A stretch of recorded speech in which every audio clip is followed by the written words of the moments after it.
Bull Bear Buzz podcast for decoding markets, fueling minds.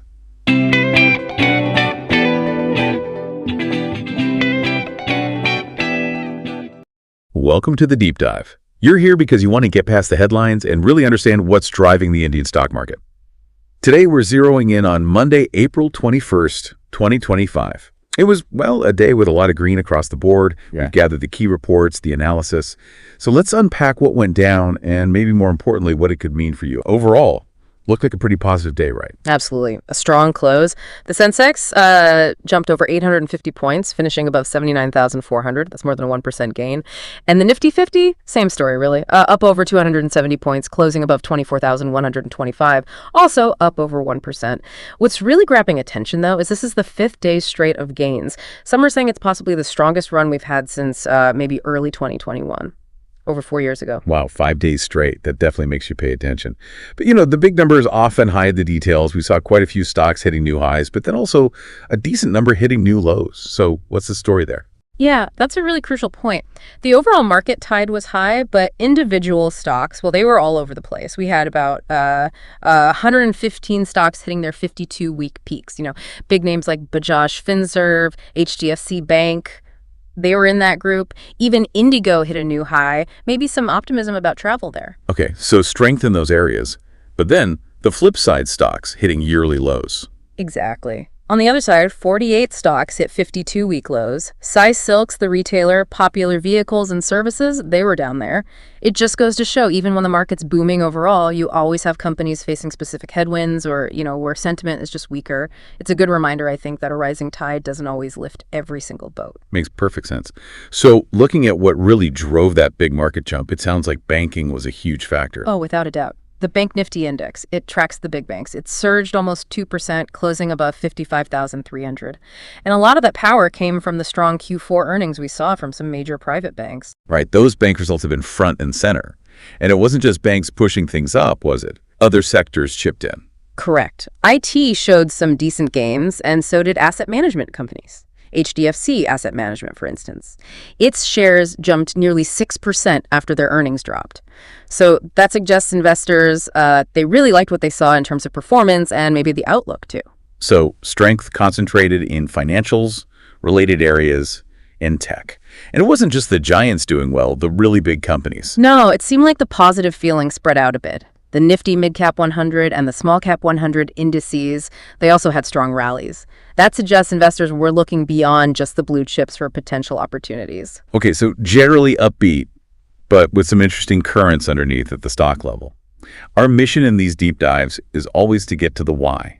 What are the reasons behind these moves, and what should you, our listener, maybe keep an eye on? Let's start with those bank results. Why were they such a big deal this time? Well, those Q4 earnings from HDFC Bank and ICICI Bank, they were strong, really strong, and that just acted as a huge confidence boost for the whole market. See, when these big bellwether banks report better than expected profits, it kind of signals good health in the financial system. And in this case, both HDFC and ICICI didn't just meet expectations, they beat them. Their stock prices hit record highs as a result. And because those two banks have such a heavy weight in the Nifty 50 and the Bank Nifty, their rise pulled the whole market up. We even saw Yes Bank spike quite a bit. Maybe just broader positive sentiment towards banking overall. So it's not just the profit numbers themselves, but what they imply about the wider economy. Precisely. Good bank earnings can suggest healthy loan growth, maybe better asset management, just overall financial stability. And that reflects positively on the economy. Now, moving beyond just company results, there's this wider story about India's economic resilience, right? Especially compared to the rest of the world. Yeah, India is often mentioned as a bright spot lately. How does that feed into this stock market rally? Well, the perception that the Indian economy is holding up relatively well, especially with global uncertainty swirling, that definitely helps attract investment. There are concerns about potential new U.S. tariffs under President Trump, for example. That makes global markets a bit nervous. But then you have analysts like Dr. V.K. Vijayakumar at Geojit Investments arguing that India is kind of uniquely placed. He thinks India can maintain strong growth, maybe around 6%, even if the global economy slows. That inherent strength makes Indian markets look pretty attractive for growth seekers. And that attractiveness could translate into more foreign money coming in. Exactly. Vijaya Kumar also mentioned that a weakening U.S. dollar could make Indian assets look even better to foreign portfolio investors, FPIs. When the dollar goes down, investments in other currencies can look more appealing. He specifically highlighted domestic consumption themes, financials, telecom, aviation, real estate as areas likely to see continued FPI interest. Interestingly, he had a slightly different take on IT, suggesting it might face headwinds from a potential U.S. slowdown, since the U.S. is such a key market. It's always interesting how different sectors react to the same global forces.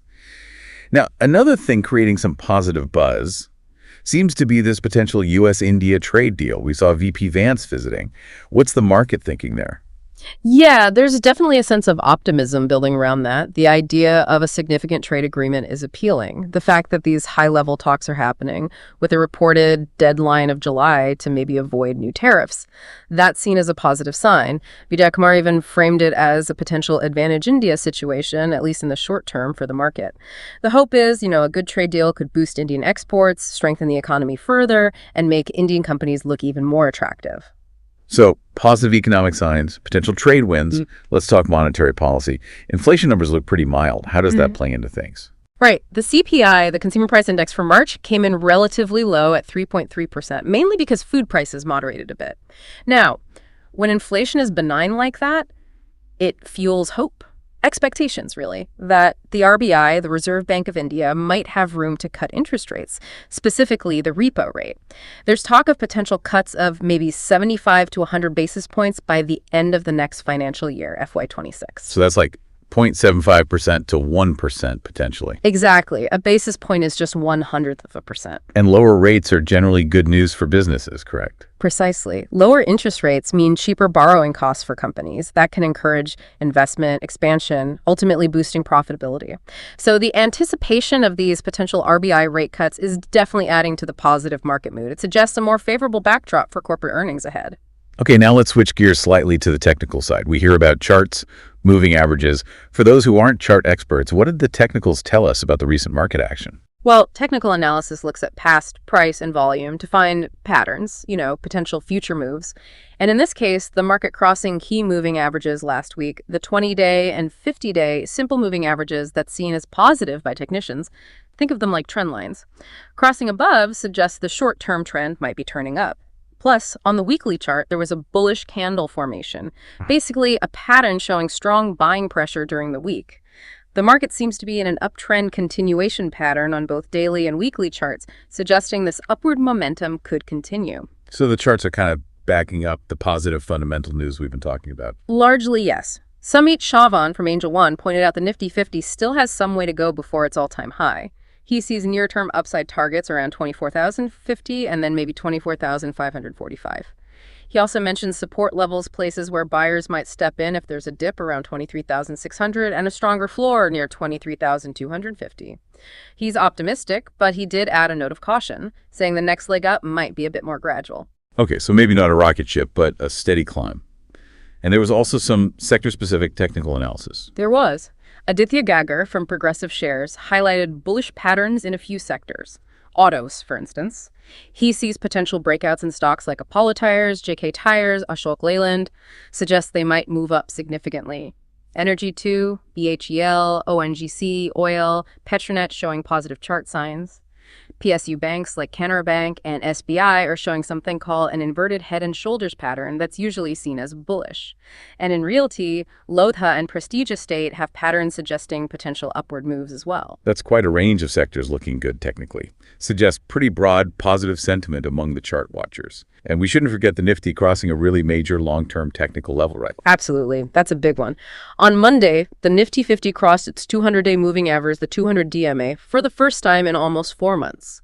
The 200 DMA is a key long-term trend indicator, sort of a gauge of the market's overall direction over the last, 200 trading days.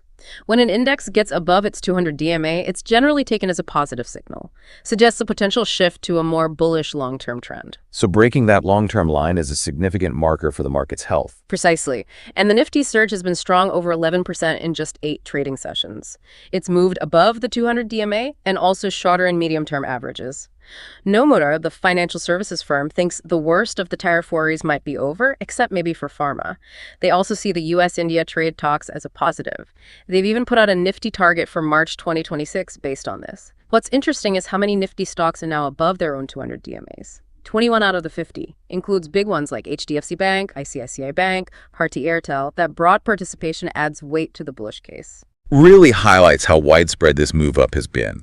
And analysts like Shrikant Chauhan at Kotak Securities are also seeing positive signs. Yes, he also noted the bullish weekly candle. He's suggesting a strategy of buying on dips, basically. He gave specific levels for stop losses, too, to limit risk. And he outlined key support zones where buying might come in and resistance zones where the rally might hit a speed bump for both Nifty and Sensex. Okay, so it really feels like a mix of fundamental strength and positive technical signals driving things. Let's pivot now to some of those individual stock stories we mentioned earlier.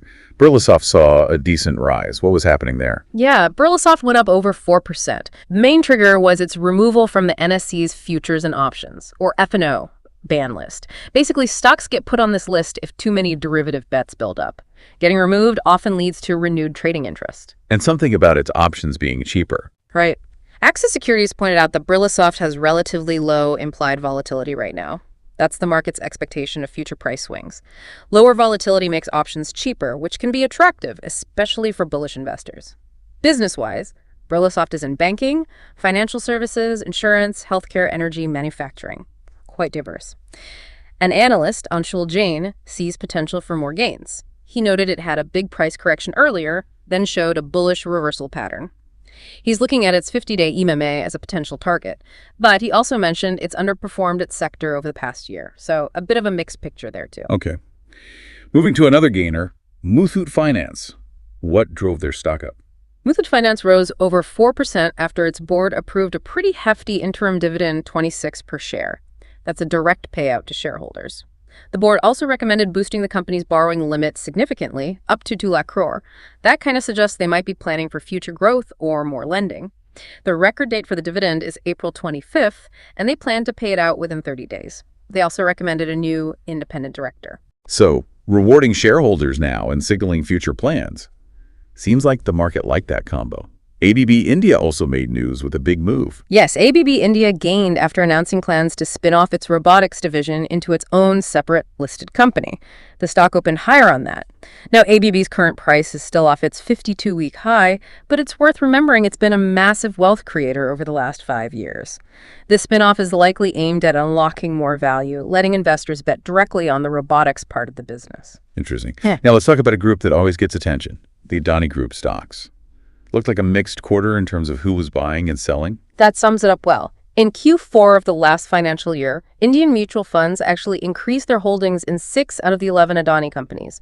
Adani Green Energy saw the biggest jump in MF ownership. But foreign institutional investors, FIIs, they mostly continued to reduce their stakes across the group. Interestingly, LIC, the insurance giant, bought more shares in Adani Ports and Adani Enterprises. Despite this domestic buying in some names, most Adani stocks, 9 out of 11, actually finished the quarter lower. NDTV and Adani Total Gas were among the biggest losers. So yeah, some domestic confidence, but still seems like caution prevails among foreign investors. Another company making waves was Eternal, formerly Zomato. They made a decision about foreign ownership that sounds quite strategic. Yes, Eternal's board decided to cap foreign shareholding at 49.5%. That caused a bit of a flutter in the share price. The main reason seems to be maintaining its status as an Indian-owned and controlled entity, or IOCC. That status is really important for Blinkit, their quick commerce arm. As an IOCC, Blinkit can shift to holding its own inventory like a traditional retailer. That could let Blinkit expand into new product categories, maybe improve margins and return on capital eventually. Being an IOCC might also offer some regulatory advantages over rivals with higher foreign ownership. But potentially some downsides too, right? Especially regarding global investment funds. That's the big worry. Analysts are flagging that this cap could lead to Eternal's weight being cut in major global indices, like the MSCI Emerging Markets Index. It might even get removed from the FTSE Emerging Markets Index entirely. These indices guide huge amounts of passive investment money. If Eternal's weight is cut or it's removed, those funds have to sell shares. That could pressure the stock price, at least short term. Abhilash Bagaria at Nuvama thinks it might cause a short-term dip, but probably not a major long-term issue. He expects domestic buyers to step in if the price falls. Despite this, Eternal stock has had a great run over the past year, even 2 years, though it's been a bit choppy recently. A strategic business move with potential short-term investment ripples. Okay. Cezlon Energy also surged quite dramatically. What was behind that? Cezlon jumped around 10%. They announced a big new order win, a 100.8 megawatt wind power project from Sunshur Energy. It's an EPC contract for a project in Maharashtra. That news kept Cezlon's winning streak going for a second day, and the stock's really climbed since March. Interestingly, retail investors have been buying more Cezlon, while domestic mutual funds trim their positions slightly.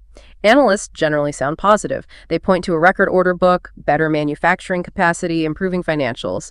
Some technical analysts see breakout potential, though others caution its near resistance levels, maybe suggesting booking some profits after the strong run. Views from Atul Parakh, Hardik Matalia, and Jagaris Patel reflect this mix. Got it. Another one moving up ahead of results was HCL Technologies. What was the anticipation there? HCL Tech climbed over 4% on Monday, the day before their Q4 results were due. This happened even though results from other big IT players like TCS and Infosys were seen as a bit underwhelming. Analysts were generally expecting HCL Tech to show decent growth in profit and revenue. The results will also give the first glimpse of the impact of their recent HPE asset acquisition. The stock's down a bit over the last 3 months, but its 1-year and 5-year performance is still pretty strong. And just circling back to banking, that rally really continued strongly, didn't it, beyond just the top names? Absolutely. It was broad-based. Every single stock in the Nifty Bank Index finished positive on Monday. Many banks have had a great April. IndusInd Bank, IDFC First Bank showed really strong gains alongside HDFC and ICI that we mentioned. This sustained banking strength has been a key pillar supporting the whole market recently. The Nifty Bank Index itself hit a new all-time high, actually outperforming the Nifty 50 and Sensex lately. The positive outlook is fueled by things like easing inflation, hopes of RBI rate cuts, and projected pickup in loan growth. Chrysler, for instance, put out estimates supporting that. But analysts are still watching deposit growth and potential global trade risks, of course. We also saw some sharp moves in smaller financial players like Spandanis 40. Quite a jump there. Yeah, Spandanis 40 Financial, they're in microfinance, saw a huge intraday surge, like 19%. And the stock's up about 50% in just the last 7 days. It seems driven by growing optimism about the microfinance sector's outlook improving overall. The stock's recovered a lot from its lows, but it's still way off its highs. Kotak analysts noted improving asset quality in the sector, which is key. Care Ratings reaffirmed Spandana's ratings, but warned about headwinds and maybe muted profits short-term. Motilal Oswal has a buy rating, expecting some near-term stress, but then recovery. They basically give small loans, mainly in rural areas. Right. And finally, there were reports swirling about Eversource Capital maybe buying BlueSmart, the EV ride-hailing company. Yes, reports suggest Eversource is in talks to acquire BlueSmart, but potentially at a much lower valuation than before. BlueSmart's apparently facing challenges, partly linked to issues at its sister company, Ginsel Engineering, and also some SEBI action against its founders. The reported plan is for Eversource to merge BlueSmart with Lithium Urban Technologies, another EV fleet operator they own, and put in more capital. Apparently, a condition is that BlueSmart's founding brothers would step down. This whole situation has hit Gensol's share price, and BlueSmart has reportedly paused operations. Okay, so lots of company-specific news adding texture to the broader market movements. Definitely a dynamic day. So to kind of wrap things up, Monday's strong market performance seems to be driven by, well, a combination of things. Strong bank earnings providing a solid base, this perception of India's economic resilience against global issues, optimism around a U.S.-India trade deal, rising hopes for RBI rate cuts, and positive technical signals. Exactly. But as we saw with all the individual stock stories, it's definitely not a uniform picture. Company-specific news, sector trends, they're still hugely important, creating both opportunities and, well, challenges for investors, even within this overall upward trend. And that really brings us to our final thought for you, the listener. While the Indian market's showing strong momentum right now, all these different factors we've touched on, global uncertainties, company challenges, potential index changes, they all point to a very dynamic environment. Yeah. It's certainly not static, so maybe consider how these insights might shape your own view of the market's current state. Perhaps it sparks interest in digging deeper into specific areas, maybe the future of banking, the impact of policy on renewables, or how e-commerce is evolving. Something to think about. Thanks for joining us for this deep dive.